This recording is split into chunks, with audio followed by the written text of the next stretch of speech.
South Indian সিনেমার superstar রজনীকান্তের কোলে বসে থাকা ছোট্ট শিশুটির নাম ইয়াসিন। ইয়াসিন তামিলনাড়ুর ইরোডের বাসিন্দা। স্কুলে যাওয়ার পথে ইয়াসিন 50,000 টাকা ভর্তি একটি ব্যাগ কুড়িয়ে পায়। টাকা ভর্তি ব্যাগ নিয়ে সে স্কুলের শিক্ষক ভি জয়ন্তীর কাছে নিয়ে যায়। শিক্ষক মহাশয় তাকে নিয়ে জেলার এসপি শক্তি গণেশনের কাছে উপস্থিত হন। এসপি সাহেব ইয়াসিনের সততা দেখে তাকে 1000 টাকা পুরস্কার দিতে চান। ইয়াসিন সেটা প্রত্যাখ্যান করে। এসপি সাহেব তখন তাকে মনের যে কোনো একটা ইচ্ছা ব্যক্ত করতে বলেন। ইয়াসিন বলে সে রজনীকান্তের সঙ্গে দেখা করতে চায়। প্রশাসন যোগাযোগ করে রজনীকান্তের সঙ্গে।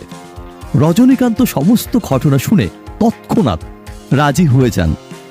এরপর নির্দিষ্ট দিনে রজনীকান্ত নিজে ইয়াসিনের বাড়িতে উপস্থিত হন। বাড়ির সকলের সঙ্গে বেশ কিছুটা মূল্যবান সময় অতিবাহিত করেন এবং যাওয়ার সময় ইয়াসিনের গলায় উপহার স্বরূপ সোনার চেন পরিয়ে দেন।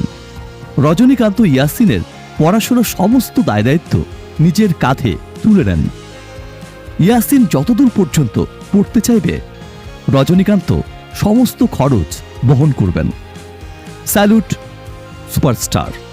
নেগেটিভিটির এই দুনিয়ায় এই ছোট ছোট পজিটিভ খবরগুলো ছড়িয়ে দিন সকলের মাঝে। শেয়ার করুন সকলের সাথে। ভালো থাকবেন।